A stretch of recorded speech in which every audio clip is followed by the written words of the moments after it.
Oh, it's a pig!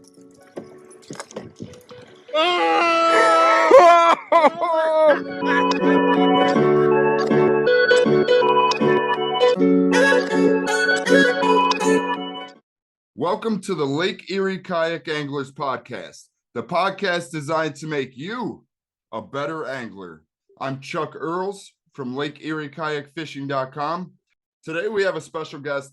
We have Mike Elsea from the USA Kayak Fishing Team and my teammate for the Kayak Fishing World Championship. He's also the angler that brought home the individual bronze medal on the hardest lake I have ever fished. Welcome, Mike. Hey, thanks, Chuck. Man, it's a pleasure to be here, buddy. Yeah, absolutely. Thanks for taking the time out of your busy schedule. So before we get started, why don't you just tell us a little bit about yourself? Well, not really sure where to begin. I mean, I've been a fisherman all my life, basically. I grew up fishing. My family was a fishing family, and so it's basically been in my blood. I've been competing in bass tournaments since I turned 16 years old. Just started on a local club level and, fishing in the back of somebody's boat, like pretty much everybody starts out, and fell in love with it right off the bat. I'll never forget my very first tournament. I placed second, took second place in my very first tournament ever in my whole life. So that pretty much sparked the drive from then on out, or, right from the get-go. So from there, I mean, yeah, just growing up, I just, like I said, fish clubs, and then, went to college and all that, and then, ended up fishing some national team trails, and then kind of graduated from that into some like pro-am type formats. Did very well with those national trails. Went to the many national championships and so on. From there, just kind of graduated on up to kind of like a semi-professional type status, if you will. I fished the Bassmaster Opens, starting off as a co-angler, of course. I learned a lot in the first couple of years doing that, and then transitioned into the pro side. And from there, fished again like I said, the Bassmaster Opens on the pro side, and then the FLW tour for a couple of years. And then life happened. Some things kind of got in the way, and I had to step away, I guess, from the fishing scene for a couple years, and ended up selling my boat and the whole 9 yards. So yeah, I was how do you put this? I was like beached, if you will. All right, and I couldn't stand it. Meanwhile, during that time, a friend of mine was not necessarily the same situation that I was, but he, for whatever reason, just decided to go to a general box store and buy him a kayak. What's this thing called a kayak? I mean, I've heard of whitewater kayaking, all that kind of stuff, but he actually bought a fishing kayak, somewhat of a fishing kayak, and was just putting it on, small bodies of water, and having a great time taking pictures and showing me all these pictures of these fish that he's catching. And, man, Mike, you ought to try this. This is a lot of fun. I'm like, yeah, well, okay, fine, I will, because number one, I can't not fish, right? I have to fish. And so I did the same thing. I went to Dick's Sporting Goods and bought a little, I don't know, 10-foot sit-in, supposedly a fishing kayak, because it had rod holders built in, but that was about the extent of it.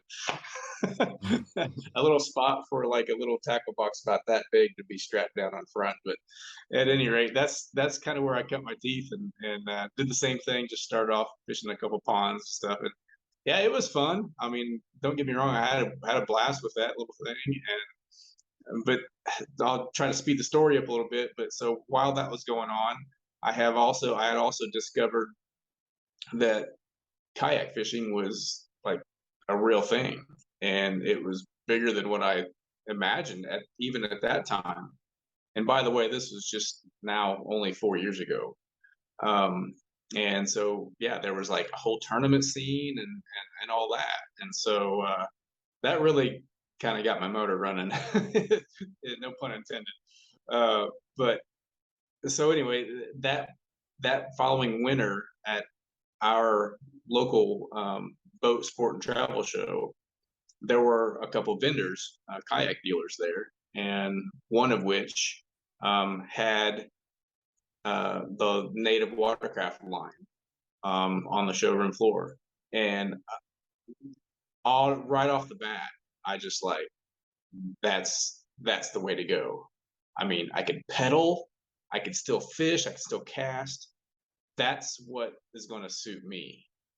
And so made a deal, bought a boat, and that's how I got started in actual kayak tournament fishing.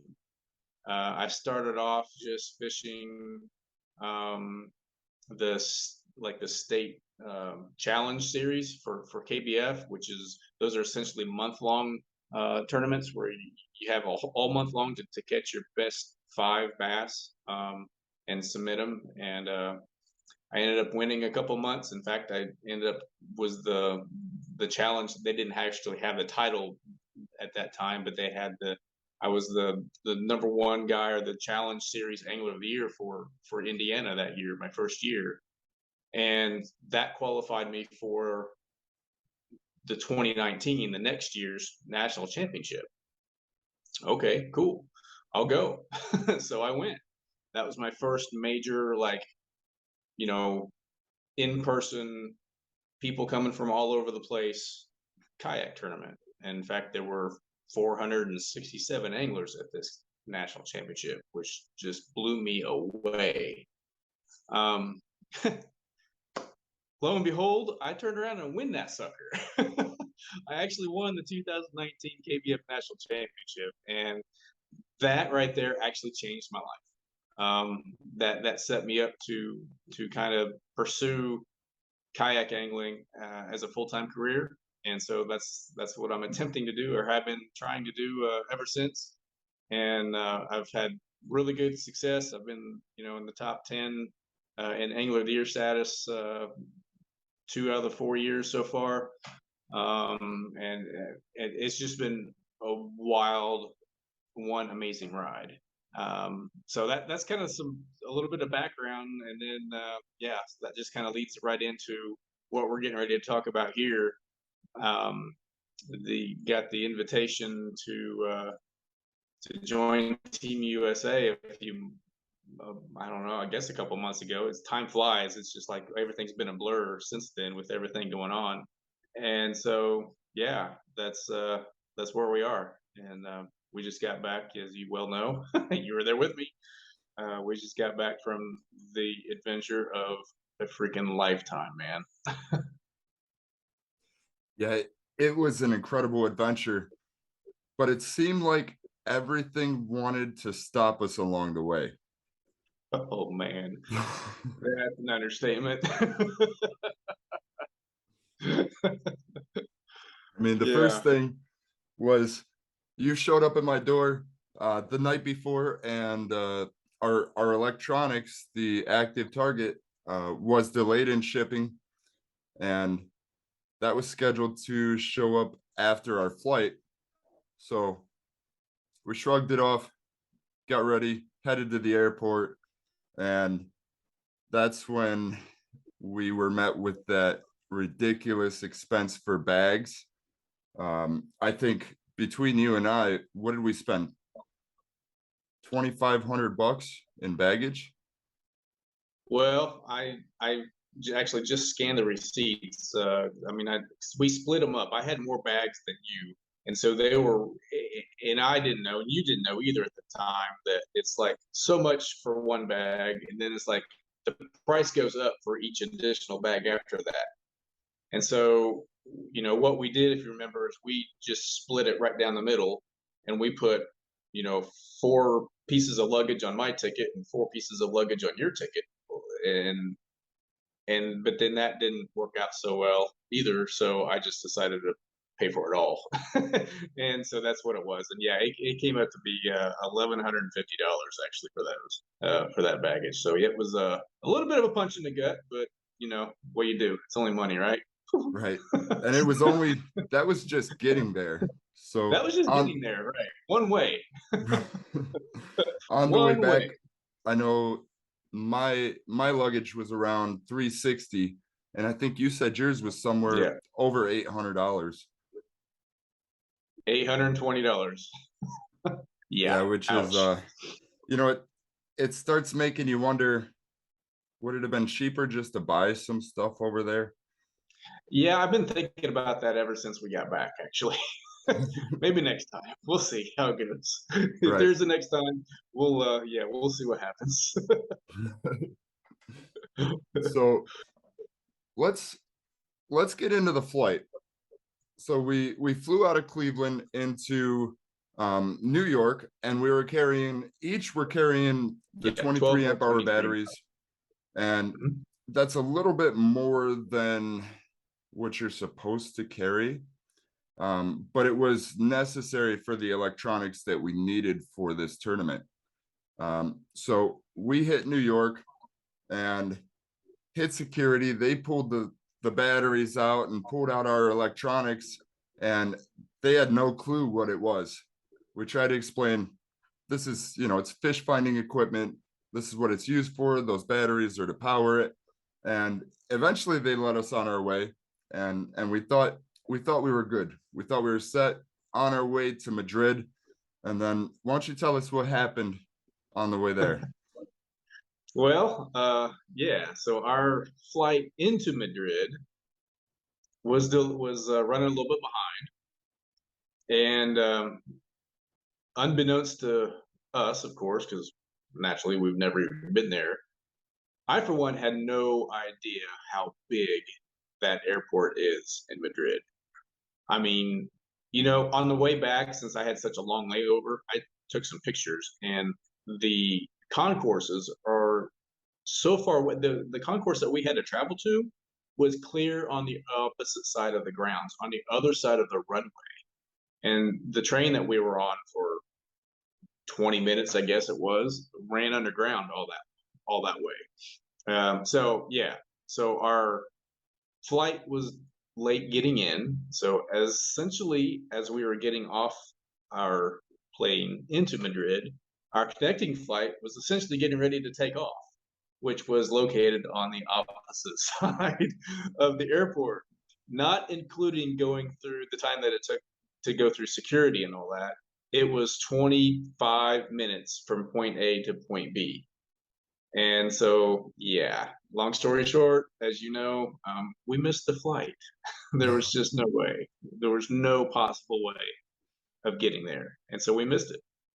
Yeah, we ran the whole way, and then we realized we had to go Sprinted. back through security. Yeah. And they they really didn't care that we were going to miss our flight. They just wanted to know what was these electronics that we were carrying, what were the batteries. And I remember thinking, wow, we got all the way over here and we're going to lose the batteries right here. And we just went through that. See, because remember when we got to the airport, we had to go through security the first time. That's what caused us being late because it took forever. But then when we had to get on a different flight, we had to go through it all again. And we saw the same people, call it 20 minutes earlier. Hey, remember me? You just checked that bag. Let us go. Right.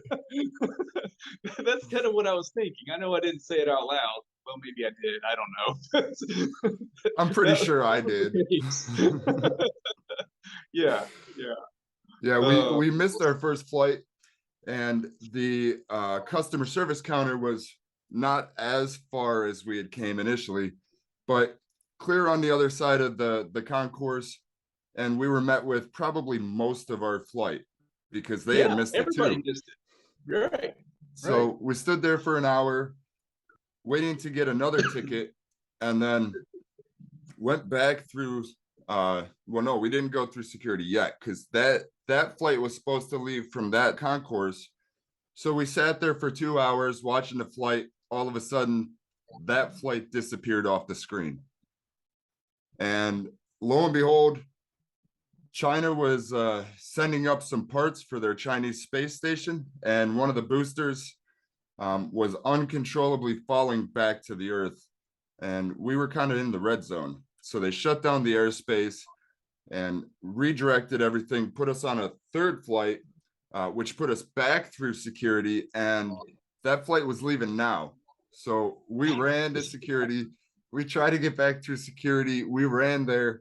I remember trying to keep up with you, and probably the last 200 yards, I'm like, oh man, I don't think I can keep running.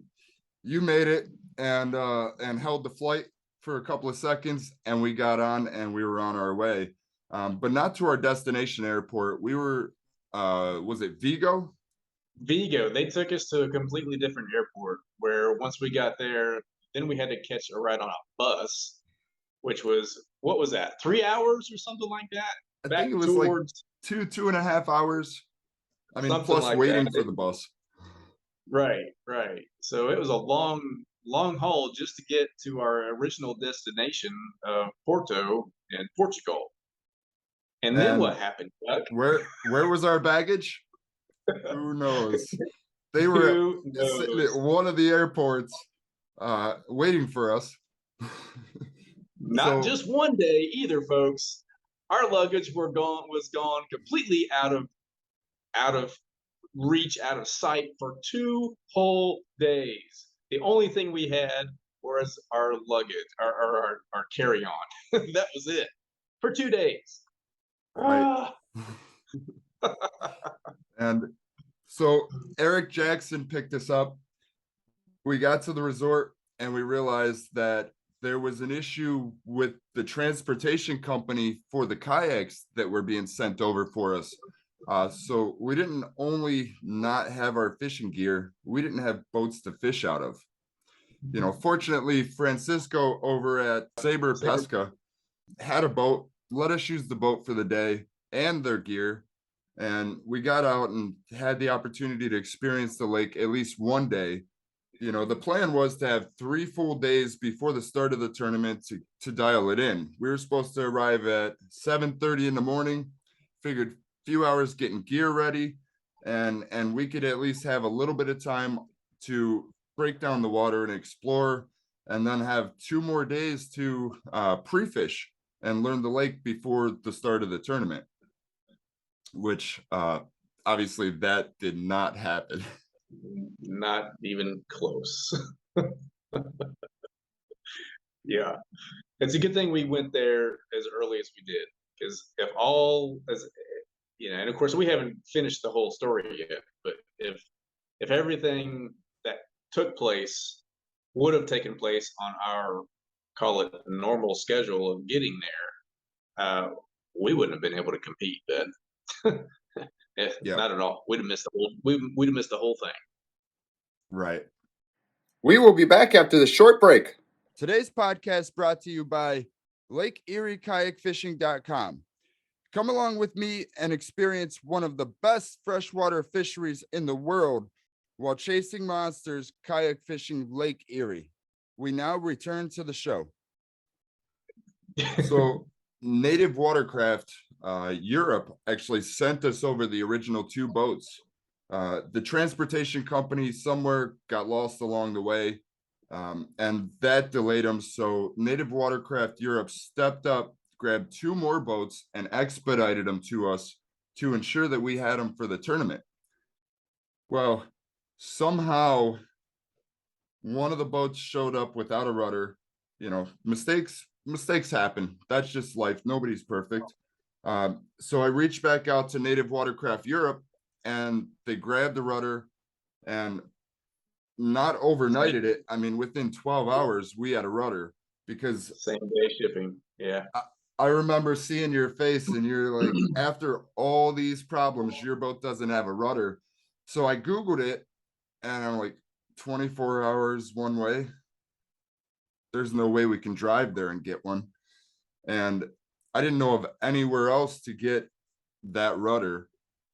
So they stepped up, they got us a rudder the night before the start of the tournament, and we were ready. yeah, the start of practice anyway, the official practice time. So Right. yeah, it was just one gut punch after the other. And yeah, for those guys for that group to do what they did, to to go through what they did to get us the boats and the gear to get ready, you know, performance of a native watercraft kayak aside, uh, I'm with that company for those types of reasons because their customer service is absolutely second to none. You cannot put a price on that. Absolutely. You can have That's the why I love best product in the world, but if you don't have the customer service and the support to back it up, that product's really not what it needs to be. And they proved that over and over and over again. So extremely grateful for Native Watercraft and Native Watercraft Europe. So much so I'm replacing my fleet and I'm joining up with Native Watercraft, where I belong, and we're going to continue to push Awesome. this ship forward. That's awesome. So Good to hear one of the that. questions that I wanted to ask you, what do you feel kept us going? Hmm. Well, one is each other. Absolutely. We didn't want to let anybody down, and I learned, folks listening to this and watching this need to understand that prior to this event, prior to this whole Portugal trip, I didn't know Chuck from Adam. Right. Didn't know anything about you, and we learned a lot about each other this week. And I mean that right there, your determination to get things done and to have the no quit, never say never, never say no attitude is phenomenal. And yeah, I mean, I can't say that I number one, I've never had to take anything that far, and I don't know if I could have done what you did. So, brother, thank you for what you did because Well, you helped save the day. You I will truly say did. this. I don't know if I could have done it without you because, at times emotions get in the way, and even after everything, frustration starts setting in. So like you said, we fed off of each other, and we kept each other in check, and made sure that we had that support, and really that's how everything happened. There was times where I Yeah. was ready to just scream at these people, which they didn't deserve it. It wasn't their fault. But, after 20 some hours, in airports and No on the sleep. flights, no sleep, and just one thing after another, it gets frustrating. And one of the most hardest things to do is hold yourself back, and remember that you need to act appropriately. you know don't overreact. It's not the person's fault standing in front of you that the airplane got delayed, or that we missed the flight, or that the baggage was missing. Even though you want to exert your frustrations on out, it's our problem, not theirs. And if you treat people right and you approach them the right way, you know they're more than willing to help you, because they deal with a lot of assholes, and a lot of people that are just unrealistic. So I think it was a breath of fresh air for them. And I remember at least one or two times where you're like, Chuck, it's okay. And I appreciate that. Yeah, I've learned a lot from that as well. yeah, yeah. That's what it's all about, man. When it's all said and done, that's what it's about. So yeah, long answer to a short question, right? Right. But yeah, that's essentially what kept us going. I think. Yeah, number one is each other, and yeah, number two, just we both possess that never give up attitude. So that you put a couple guys like that together, look out, world. We're unstoppable. And then we get picked up by Eric Jackson, and his energy was just over the top. You know, The dude's awesome. he helped us bring it home and just work through the frustrations afterwards. I mean, not having fishing gear, not being able to prepare and strategize and break down the lake like we had planned. And I don't know. I learned a massive amount from Eric Jackson. Uh, he is a true legend, and definitely a hero of mine. Yep, makes two of us. Good dude, Yeah. real good dude. So the resort we were staying at was incredible. I mean, it was beautiful, totally laid out. There was orange trees outside, olive trees outside.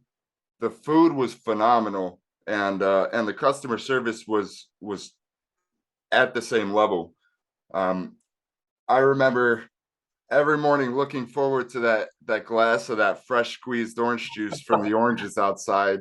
I know, right? Have you had orange juice since you've been back yet? Yes. Have you? I'm It's afraid not- to, because I know I'm going to be disappointed. It is very disappointing.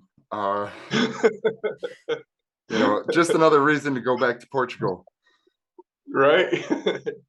Yeah. We definitely didn't go hungry there, man. It's that place was awesome. Fed us well, treated us like royalty, essentially. I mean, it was unbelievable. Beautiful place. I would recommend it to anyone. Yeah, and one of the best parts was all the teams except for I believe Spain was staying at a different hotel. We were all under the same resort, and had an opportunity to talk and get to know each other and bond. And you know, we'll get into that a little bit more near the end of the podcast, but I want to talk about Lake Sabre, the hardest lake that All I've right. ever fished. You know, I went there, I thought I was prepared, and that lake truly humbled me. It is a hard lake. I mean, it's one of the hardest lakes I've ever been on as well. I mean, it's set in some of the most beautiful mountains ever, and the water was crystal clear, which that always right off the bat makes things tougher when it's so clear like it is. And then, I mean, it was a bottomless pit. I mean, over 300 foot deep. I mean, it was very, very deep, very, very clear. Um, no, obviously, not even a hint of any vegetation or anything like that anywhere. It was just strictly rock, open, deep water. But it did have a lot of submerged trees, though, a lot of timber, standing timber. I remember going over, in areas where my depth finder was showing I was, in 50 or 60 feet of water. I looked down over the side of my kayak and I could see the top of a tree, 30 foot down, so yeah, that definitely made things challenging because with all that wood in the water, and of course I'm just now just kind of leaning in towards the bass fishing side of things. Yeah, it made it difficult to say the least. And it wasn't just regular trees, it was like fruit trees. So there was tons of little fingers and situations where even the best anglers was constantly getting snagged up. And of course, where were the fish hiding most of the time? They were pretty deep into the trees, and different times, different days, they were in different positions in the trees. So it made for a challenging situation that I personally struggled with. I mean, the first 2 days of practice and the first day and a half of the tournament, I was struggling to figure out the Xander, changing up, switching tactics, trying to adapt and figure out these Xander that were basically suspended in, anywhere between 50 to 120 foot of water. And without having the active target electronics kind of made it a little bit tricky. So I struggled all the way through that, and then eventually converted over to bass fishing, really because of your success and what you had figured out at the lake. So let's get into that. You know, what did you learn from the lake? What baits and tactics really made it possible and earned you some hardware? Well, a lot of it was process of elimination to begin with. You know, as a bass angler, we always kind of hear the phrase, you know, a bass is a bass, regardless of where it's at. We're in, and for the most part, that is absolutely true. Um, I don't know, for whatever reason, I feel like those bass over there were just slightly different than a normal bass, I guess, because they were not shallow at all. Um, Normally, you can go along the bank line, and I don't care if it's murky water, clear water, or what, but if you can see life, you can see fish, whether it's minnows, bait fish, bluegills, small bass, big bass. Bass live shallow, but not there. They do not. I mean, I was just floored by how deep those bass were. And I don't believe it was just because of the time of year either. I mean, if anything, it was like opposite of where they should be. The water was in the mid 60s, low to mid 60s. Those fish should have been pushed up, chasing bait along, you know, on a shallow point or along the edge of the banks or something like that. And they were completely scarce the entire time. Never saw one fish.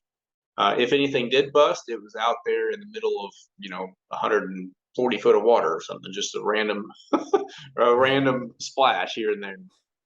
So yeah, I mean it was just weird. It just wasn't set up. I don't know how to say it. I guess the bass just didn't act like bass. I guess you know. So yeah, process of elimination as far as lures. Moving baits didn't work whatsoever. It was too clear, and what that's it. Let me back up. It wasn't necessarily too clear, but it was too clear for the conditions because if you remember, we didn't have like any wind hardly at all. I mean, at times we did, you know, when the fog and stuff moved in and out, and but for the most part, by and large, most of the days were slick calm the whole time. And when you combine slick calm conditions with crystal clear water, wow, is that hard? I don't care what you're going after. That is the hardest at high pressure. You know, it's just you know you just make a list of all the different conditions that just served up to be the most difficult, the hardest conditions to fish in. So because of all that, moving baits were out of the question. I never got I threw a jig a little bit and never got anything on a jig. I know some people, you know, got some bites on jigs, but I couldn't get that done. You know, one of my staples, one of my go-to baits is just a Texas rig worm, like a Texas rig Cinco or something like that. But and I usually throw a lot of that on a bait caster and on 12 to 15 pound test line. And you know, I couldn't get it to work down all those little bitty limbs just right. It would always get hung up, or you know. And then I was thinking with the clarity of the water that even though it's fluorocarbon, maybe that line is just too thick, too big. You know, I think they can see it. So I went another route. I went even more finessey, if that's the word. I broke out the spinning gear and with 8 pound test fluorocarbon, and I ended up throwing a shaky head, a quarter ounce and a 3/8 ounce shaky head with a Z-Man Fatty Z on it in green pumpkin. Um, it was heavy enough to get down through the trees all the way to the bottom, and that's where I started getting bites. Those fish, I know there were some fish up suspended up around all the limbs and all that, but I never caught any of those fish. The fish that I was catching were on the bottom around the bases of those trees. So for me, it was important to get to the bottom of the lake or at whatever depth it was. It just so happened to be it was in anywhere from 20 to 30 foot of water. So I was using really light line with a fairly heavy for shaky head fishing, in my opinion. Like I said, a quarter to 3/8 ounce shaky head, and that's when I started getting some bites. And that's where I went. That's how everything got started. I got the majority of my bites on that exact setup.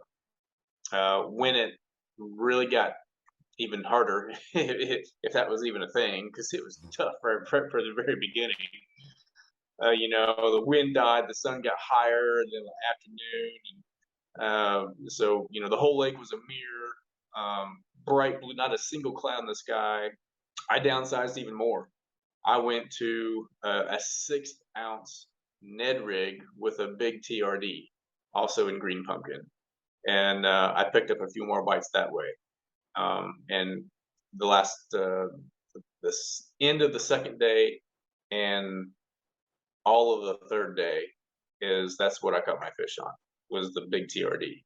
It took forever for that thing to get all the way down, though. I mean, it would drive me nuts. I'd make a cast, and I'd sit there for what seemed to be like 10 minutes waiting for that thing to get all the way down to the bottom. So that's essentially it. I mean, that was the ticket for me. And you did actually catch one fish on a moving bait. You were throwing a deep diving crankbait, and Xander, right? Yeah, you got a Xander. Nice I did Xander catch too. a Xander. Yes, I couldn't believe it, man. That was just awesome. I thought, holy smokes, here we go. I finally got it figured out.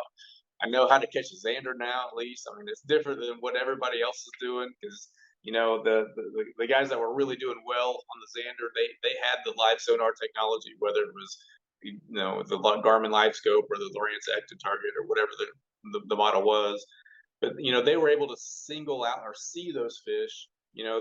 What made the whole Xander thing so hard is they weren't grouped up at all. They were just single fish. One fish here, one fish a mile away, all by itself, suspended 60 foot down, and who knows how deep. It didn't really matter how deep the water was. It could have been 70 feet. It could have been 170 feet.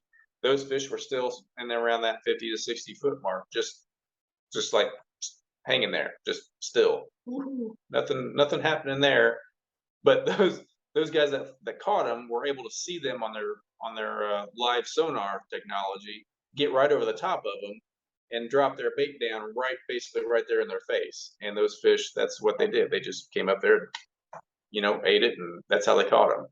With us not having that ability, I mean, it's virtually impossible to locate those fish, and then to be able to sit there on top of them and get a bait down.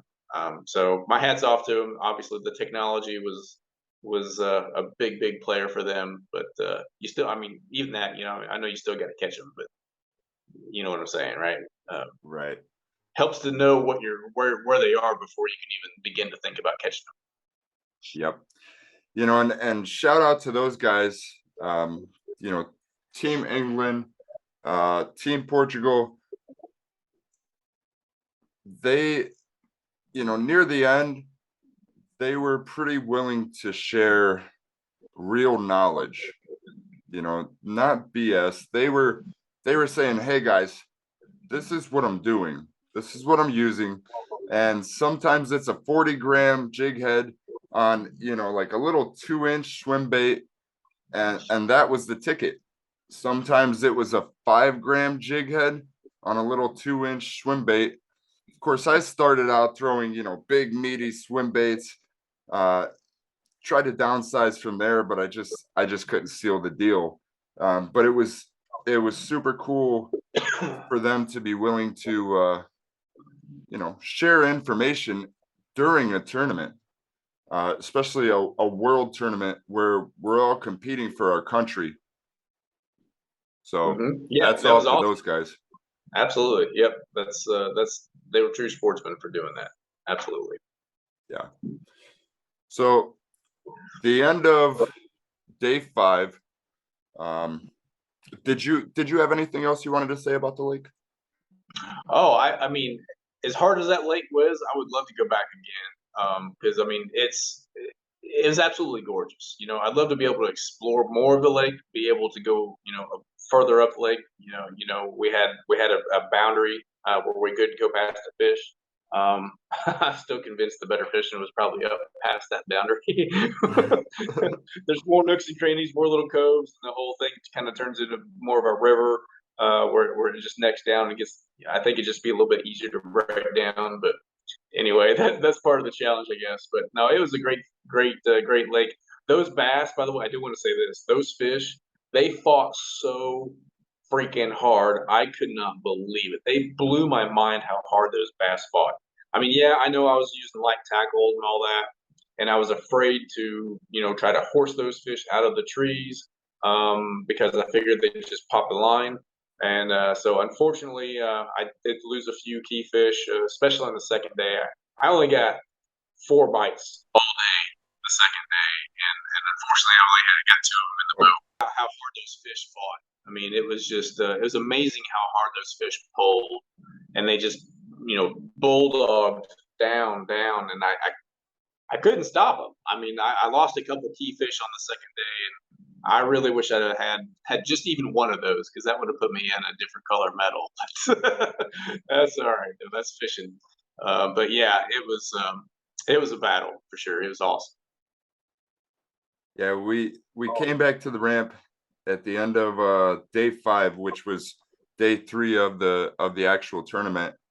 And I remember feeling pretty defeated. I did everything that I could to try to dial those fish in. I even switched over to bass fishing the halfway through the second day of the tournament, just trying to score fish, and switched over to the shaky head like you were using, through that for a while. And then I switched over to a football jig with, I think it was a half ounce, with Yeah. just a little trailer worm. And 30 minutes into the 5th day, or the 3rd day of the tournament, I hooked up, and I fought the fish for a little bit, and then it was gone. But I had a good feeling. I felt like I had finally figured this fishery out. Couple more bites along the day, but that was definitely the highlight. But I fished until the last 2 minutes before I had to be back to the check-in. And I remember hitting the ramp and just feeling disappointed in myself, and feeling like I let my team down.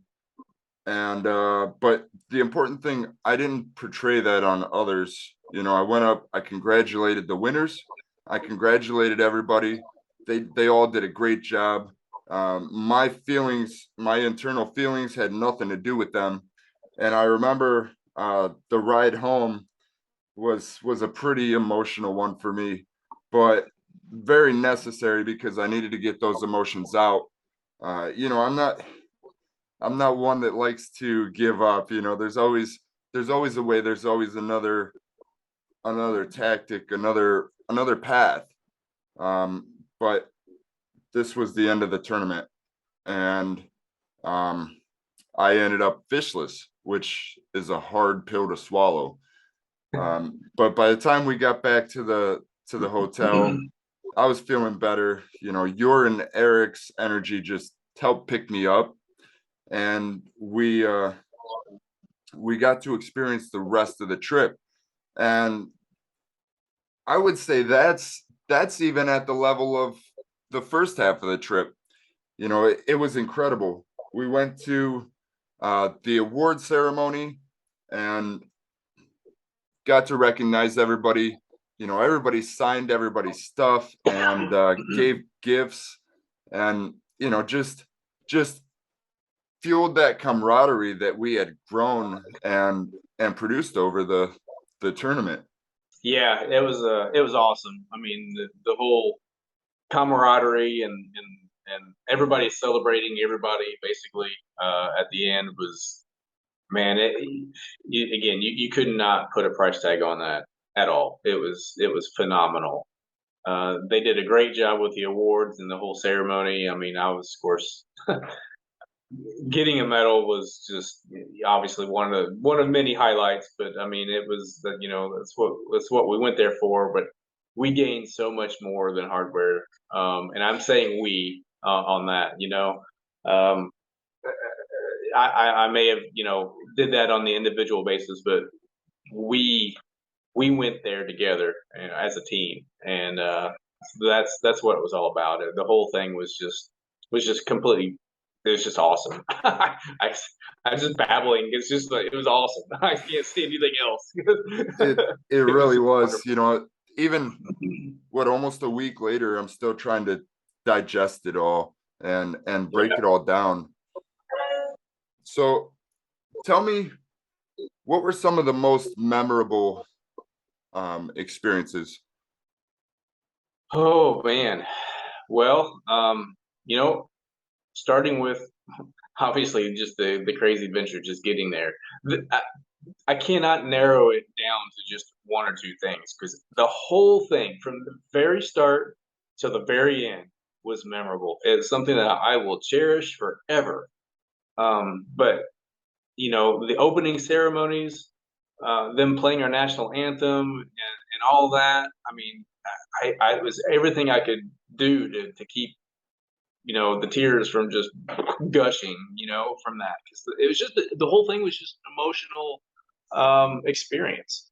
Meeting all those anglers from the different countries and getting to know them, in the little time that we had, it's like we've got 25 new best friends now because everybody just was top notch and they treated us like rock stars, man. I mean, and vice versa.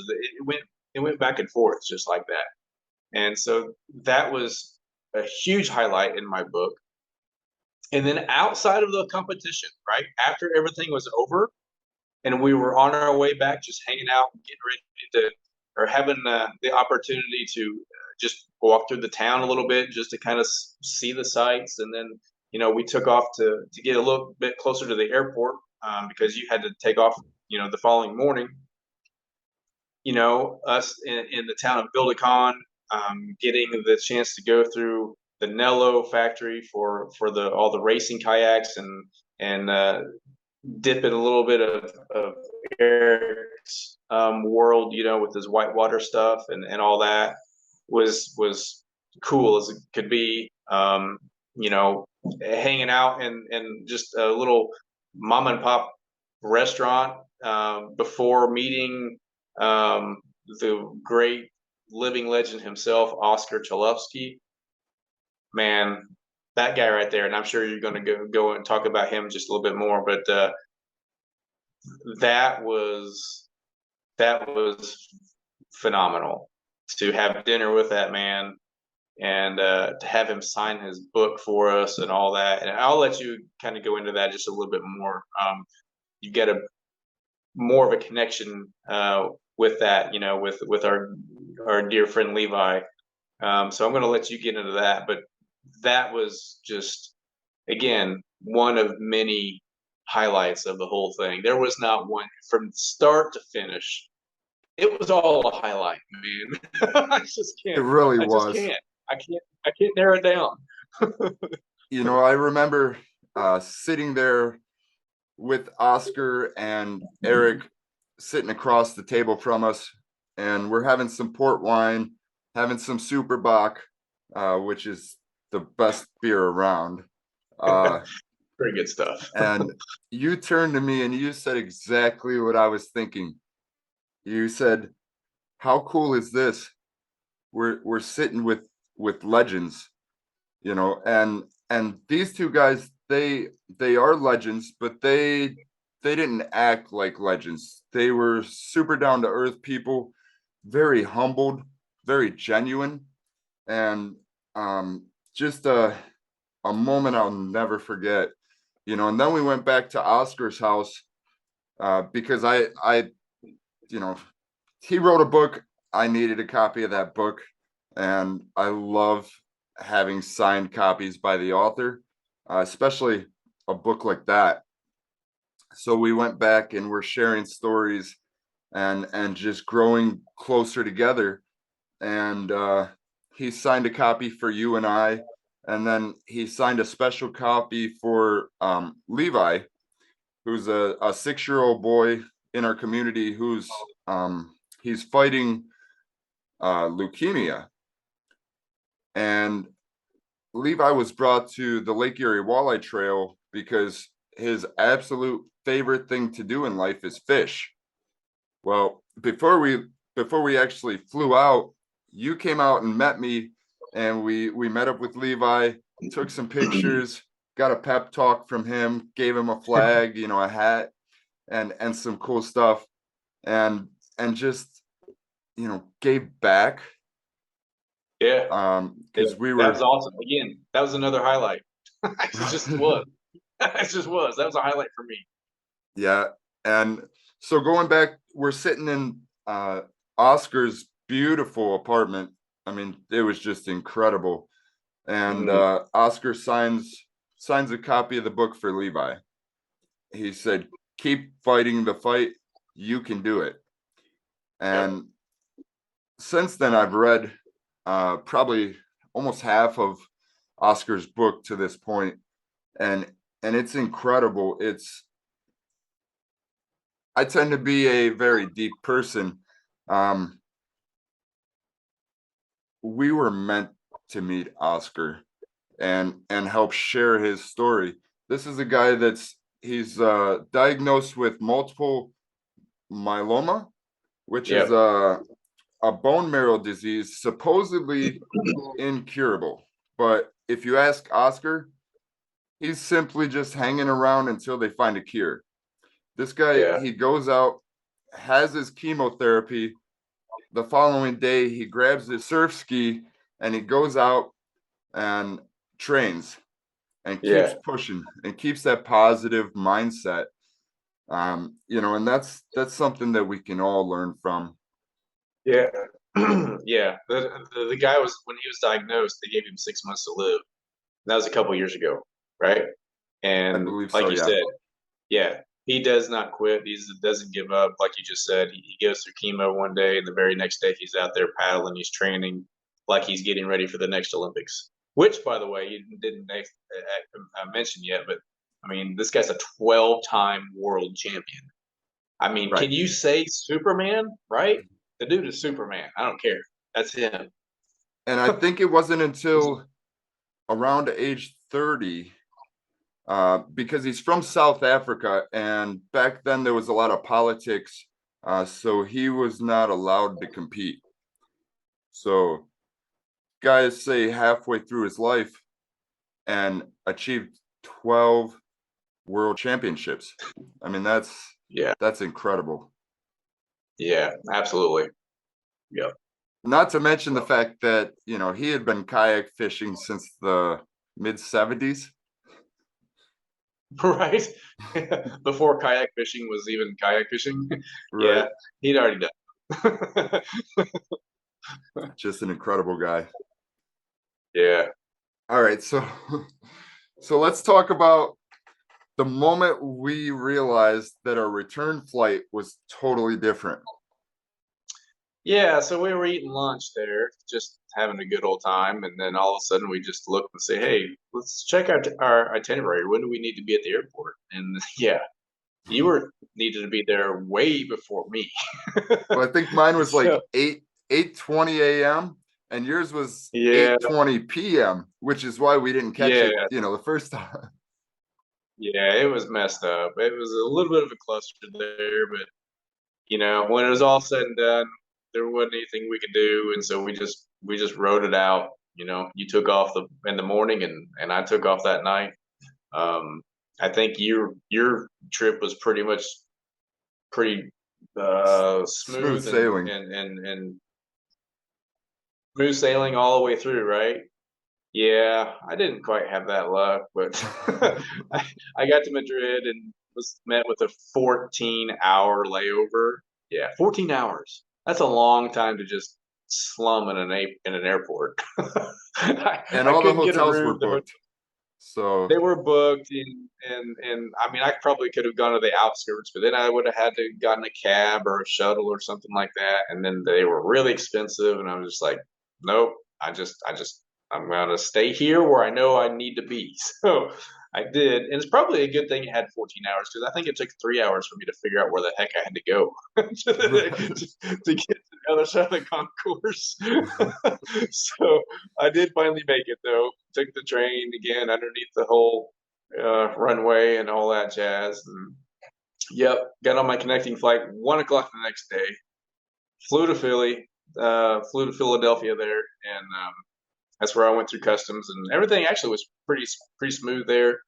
I had a 3 hour layover there, and which actually turned into about five, because yeah, they we were they delayed boarding our plane. We had a small little hour and a half jump from Philly to Cleveland there, where you picked me up, but they delayed our boarding because of some maintenance issue. Not sure why, but it is what it is. Glad they did, I guess, right? So, but we we finally get on the plane, and then we're sitting there, and we're sitting there, and we're sitting there, and we finally get pushed out and begin to taxiway, and then the captain comes on the radio there and says, "Well, folks, it's going to be probably another half hour or so because I there's just such a line of aircraft getting ready to take off. So just sit tight. We'll be on our way shortly." Okay, well, an hour later, we were still on the taxiway, and the captain comes back on and says, "Well, folks, I hate to say this, but we're going to have to return back to the gate because we're about out of fuel."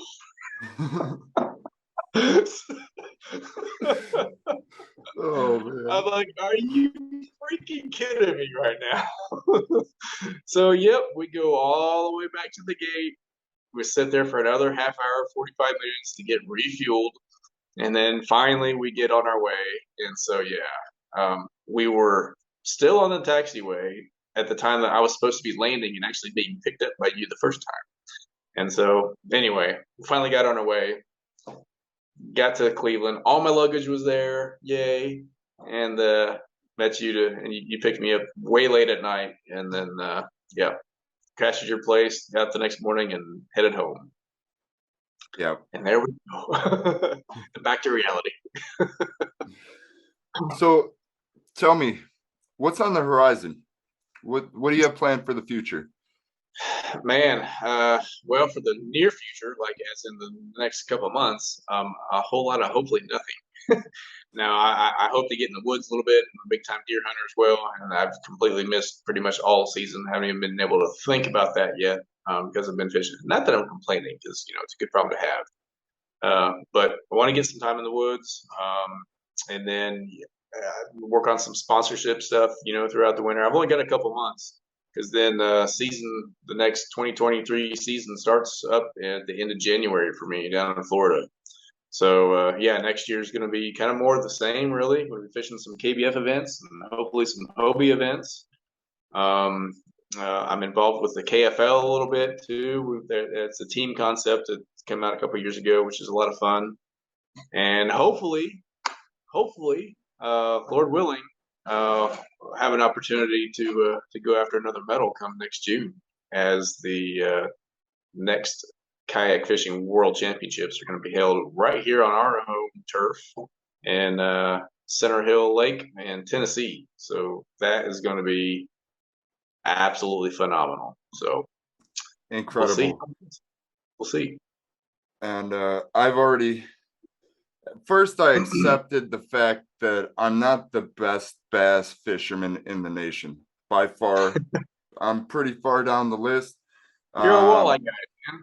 Yeah, but That's what you do. then I said, well, I got 6-7 months. That's enough time, right? Hey, why not? So aside from walleye and everything else I'm doing, any opportunity that I have, I'm going to be working on honing in my bass skills, whether I'll be there competing for that tournament or not. At the end of the day, the best person for the job deserves it. And I absolutely 1,000% support that. But I will be there in Cookeville, Tennessee in some form, fashion, whether it's media or safety coordinator or any way that I can be involved and share this experience with others. Because after experiencing this, I want everybody to experience what we experienced, because man, that's awesome. incredible. Yeah. You can't put it into words. I mean, we've been babbling about it now for, I don't know, an hour or more, but you just cannot put the experience into words and do it any justice. All the posts that we've been putting on, pictures and video and all that, it doesn't do it any justice. That place was just absolutely breathtaking out there. It really was. Yeah. I'm truly honored to be able to share it with you and with Eric. Honestly, I don't think there was anybody else in the world that I would want to be there. Likewise. It was just it was incredible. We had a great group, and all three of us bonded, and we all learned and grew, and we're so much better because of it. And that's really the purpose. Yep. Get better every day, right? That's right. Awesome. All right, man. Hey, thanks for coming on, Mike, and congratulations again on the hardware. Thanks for having me, man. It was a good time. I always love talking about our adventures like that. So we need to come out with like a new show or something. The Adventures of Chuck and Mike. Something, man. Sounds good to me. I'm always in for an adventure. Sounds good, man. Hey, thanks for coming on the show, Mike. And one more time, congratulations, bro. You earned and deserved that medal every ounce of the way there, during the tournament, and after. All right, buddy. Well, I really appreciate it, man. So, yeah. Thanks, man. We'll talk to you. All right. Thanks. We'll see you. All right. Hey, guys. Thanks for listening to the show. Don't forget to leave us a review and subscribe to our podcast on your favorite podcast listening app. We will see you on the next episode. And remember, for me, fishing is life.